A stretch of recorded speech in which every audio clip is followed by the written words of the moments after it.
Деси, правила ли си интерпретативно съчинение? Да, за съжаление, беше много трудно и ми отне много време. И аз съм правила, но на мен не ми отнема толкова време. Като го пишеш, какво включваш в него?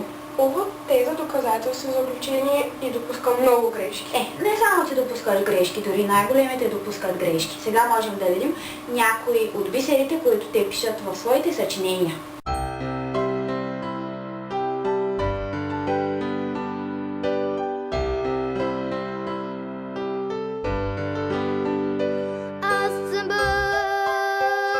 Че обичам нашите планини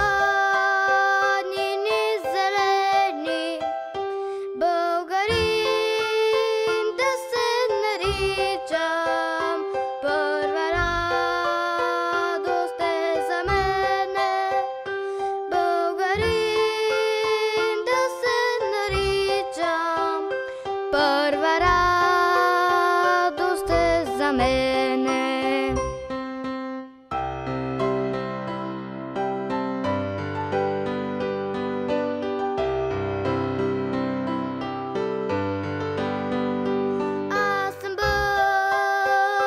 Че свободно, в край свободен живея, всичко българско и родно, любя тача и милея, всичко българско и родно, любя тача и милея.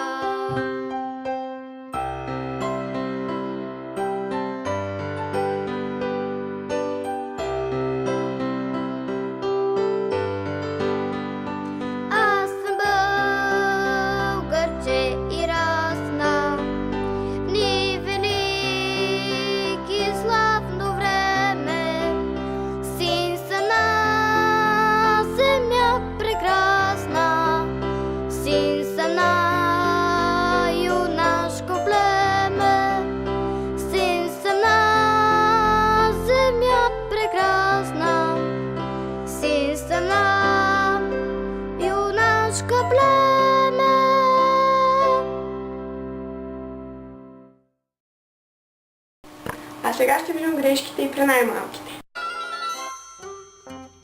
Зайченцето бяло цял ден си играло, близката горичка с една сърничка.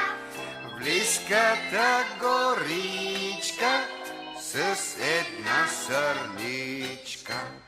Вече се стъмнило, Слънцето се скрило, зайчето разбрало, че е закъсняло.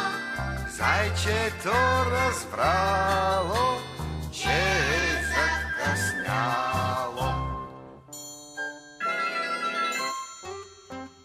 Хукнало да бяга, Както му приляга, но но в тъмнината бъркало следата. но в тъмнината сбъркало следата.